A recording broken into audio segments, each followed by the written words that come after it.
Kawan-kawan yang dikasihi Allah sekalian, Nabi Soleh alaihi salam adalah Nabi yang kelima daripada 25 Rasul yang wajib kita percayai. Nabi Soleh alaihi salam dilahirkan dari keturunan Nabi Nuh alaihi salam yang keenam. Nabi Soleh alaihi salam telah diutuskan kepada kaumnya yang bernama Thamud.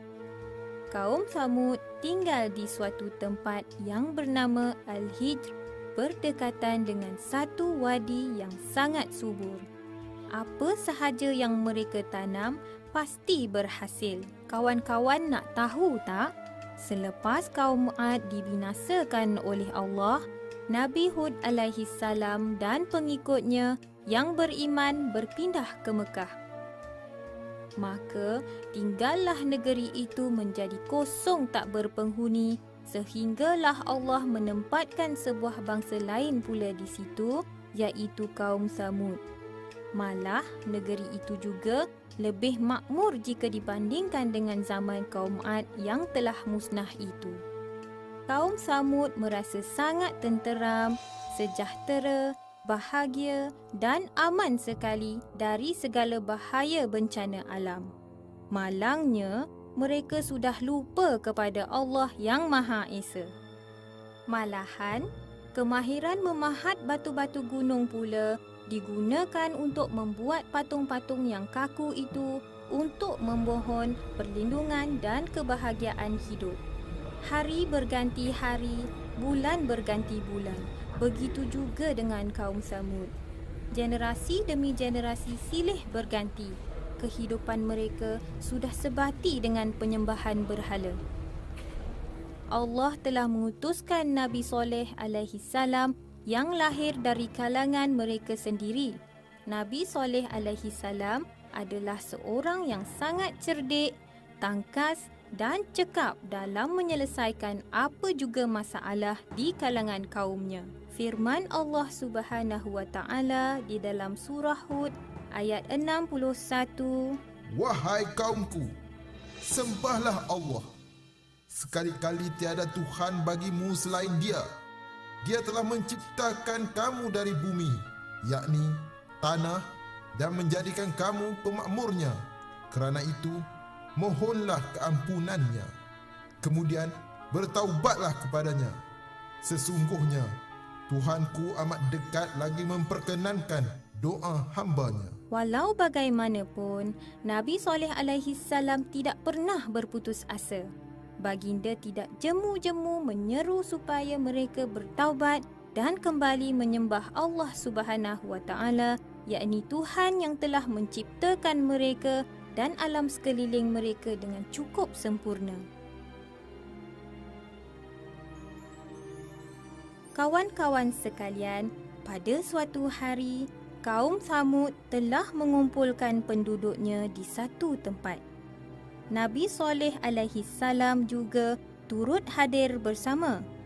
Di dalam kesempatan itu, Nabi Soleh alaihi salam telah memberi peringatan, nasihat dan perintah kepada kaum Thamud supaya beriman kepada Allah Subhanahu wa taala. Kaum Thamud pula mengambil peluang untuk mempermainkan Nabi Soleh alaihi salam dengan meminta baginda mengeluarkan seekor unta dari gunung-gunung yang berbatu keras. Bukan itu sahaja, malah mereka juga meletakkan pelbagai syarat mengenai sifat-sifat unta yang mereka kehendaki. Nabi Soleh alaihi salam bertanya kepada kaumnya, Adakah kamu akan beriman kepada Allah sekiranya aku memenuhi permintaan itu? Mereka menjawab, Ya, kami akan mengakui kebenaranmu. Nabi Soleh alaihi salam terus bangkit membersihkan diri lalu melakukan solat hajat. Baginda bermunajat dengan penuh khusyuk supaya Allah memakbulkan tuntutan mereka. Tiba-tiba, dengan izin Allah yang Maha Kuasa dan Maha Pencipta, terbelahlah batu-batu gunung dan keluarlah dari perutnya seekor unta betina yang besar sambil mengeluarkan bunyi yang sangat kuat. Unta itu berwarna kuning keemasan dan sangat cantik pula. ia berjalan di hadapan kaum Nabi Soleh alaihi salam dengan langkah yang panjang dan gagah. Mereka memandang unta tersebut dengan penuh hairan dan pelik. Benarlah Soleh. Soleh adalah utusan dari Allah dan unta ini adalah bukti kekuasaan Allah. Nabi Soleh sangat gembira dan bersyukur kepada Allah Subhanahu Wa Taala. Baginda berkata kepada kaumnya, Ini adalah unta Allah. Janganlah kamu ganggu dan biarkanlah ia mencari makanannya sendiri di bumi ini. Unta ini akan minum 1 hari dari air perigi dan kamu dan binatang ternakanmu minum 1 hari yang lain pula. Jangan sekali-kali kamu ganggu atau menyakitinya kerana ketahuilah Allah akan menimpakan kamu dengan azab yang pedih. Firman Allah Subhanahu Wa Taala di dalam surah Hud ayat 64. Soleh berkata, Kehadiran unta ini menjadi dalil atas kebenaran risalah yang aku bawa kepadamu. Kuperingatkan, biarkanlah ia mencari makanan di bumi Allah ini. Kamu jangan sekali-kali berlaku tidak baik kepadanya. Kalau ia terjadi, pastilah kamu ditimpa azab yang amat besar. oh ya, ada satu lagi keajaiban pada unta ini. Ia boleh mengeluarkan susu yang banyak dan sangat sedap. Susunya tidak kering walaupun diperah sebanyak mana sekalipun. Kawan-kawan, adakah kaum Samud yang kafir itu hanya berdiam diri sahaja? Tidak sama sekali. Mereka berbincang untuk membunuh unta Nabi Soleh alaihi salam.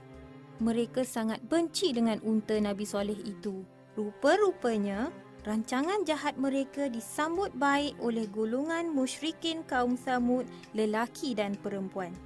Pelbagai tawaran dan hadiah yang datang mencurah-curah sekiranya unta Nabi Soleh berjaya dibunuh. Seorang janda bangsawan yang kaya raya sanggup menyerahkan diri dan hartanya. Begitu juga dengan seorang perempuan tua yang menawarkan anak-anak gadis yang perawan lagi cantik kepada mereka yang membunuh unta Nabi Soleh alaihi salam. Maka pada suatu hari berjayalah mereka membunuh unta Nabi Soleh alaihi salam dengan kejam sekali. Suara jeritan unta itu boleh didengari oleh semua orang yang tinggal di Al-Hijr. Selepas mereka membunuh unta itu, mereka melapah pula dagingnya dan dibahagi-bahagikan untuk dimakan. Setelah membunuh unta tersebut, mereka mencabar pula Nabi Soleh alaihi salam untuk datangkan azab yang selalu diperkatakan oleh baginda. Nabi Soleh alaihi salam sangat duka cita dengan sikap kaumnya. Namun, baginda tahu bahawa Allah pasti menurunkan azab terhadap mereka. Nabi Soleh alaihi salam memberi tempoh 3 hari sebelum kedatangan azab dengan harapan supaya mereka bertaubat kepada Allah Subhanahu Wa Taala. Nabi Soleh alaihi salam memberitahu mereka pada pagi hari pertama kedatangan azab, ketika mereka bangkit dari tidur, wajah mereka akan menjadi kuning.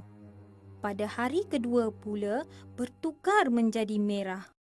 Dan pada hari ketiga akan berubah menjadi hitam, dan pada hari keempat turunlah azab Allah Subhanahu Wa Taala yang amat pedih. Mendengar ancaman azab dari Nabi Soleh alaihi salam, 9 orang yang membunuh unta itu segera merancang membunuh Nabi Soleh alaihi salam dan keluarganya pula sebelum tibanya azab yang diancamkan. Mereka pergi ke rumah Nabi Soleh alaihi salam pada waktu malam ketika semua orang sedang nyenyak tidur. Ketika mereka hampir hendak membunuh Nabi Soleh alaihi salam, tiba-tiba jatuhlah bongkah-bongkah batu yang besar yang tidak diketahui dari mana datangnya. Menimpa kepala mereka, lalu mereka mati serta-merta di situ. Allah Al-Hafiz, Allah Maha Memelihara. Nabi Soleh alaihi salam dan para pengikutnya yang mukminin kemudiannya telah meninggalkan Al-Hijr dengan perintah dari Allah. Mereka ke suatu tempat bernama Ramlah di Palestin. Setelah berlalu 3 hari yang ditetapkan, terjadilah azab yang sungguh mengerikan. Hanya dengan satu teriakan yang sangat dahsyat dan kuat, kaum Samud mati di rumah-rumah mereka sendiri. Dalam waktu yang singkat, kesemua mereka mati dalam keadaan terbongkok seolah-olah sedang menahan kesakitan yang amat sangat. Kawan-kawan, apakah pengajaran yang boleh kita ambil dari kisah Nabi Soleh alaihi salam ini? Kaum Samud yang telah dikurniakan dengan ilmu dan kekayaan tetapi mereka ingkar kepada perintah Allah dan menyembah berhala. Allah mengutuskan Rasulnya Nabi Soleh alaihi salam untuk menyeru mereka kepada keimanan tetapi mereka ingkar juga. Malahan, mereka mempersendakan Nabi Soleh alaihi salam dengan meminta dijadikan unta dari batu bata keras. Apabila Allah benar-benar mengeluarkan unta dari batu-batu keras tersebut, mereka tetap tidak mahu beriman dan membunuh unta tersebut. Sikap mereka telah menyebabkan turunnya azab Allah. Oleh itu kawan-kawan, apabila di antara kita yang menyeru kepada kebaikan dan mencegah dari kemungkaran, maka janganlah kita mempersendakan mereka. Jadilah hamba Allah yang taat kepada segala perintahnya. Di dalam Al-Quran, kaum Ad dan kaum Samud sering digandingkan bersama. Ayat-ayat tersebut turut menasihatkan kaum Samud untuk mengambil pengajaran dari kehancuran kaum Ad. Perkara ini ada terdapat di dalam surah Al-Baqarah, surah Al-Ibrahim, surah Al-Furqan, surah Al-Sud, surah Al-Qaf, surah An-Najm dan surah Al-Fajr. Ya kawan-kawan, begitulah kisah Rasul kelima iaitu Nabi Soleh alaihi salam. Jangan lupa kawan-kawan, ikuti kisah Rasul yang seterusnya bagi jilid ketiga dalam sirah 25 Rasul yang menceritakan kisah Nabi Ibrahim alaihi salam dan Nabi Ismail alaihi salam. Jumpa lagi. Assalamualaikum.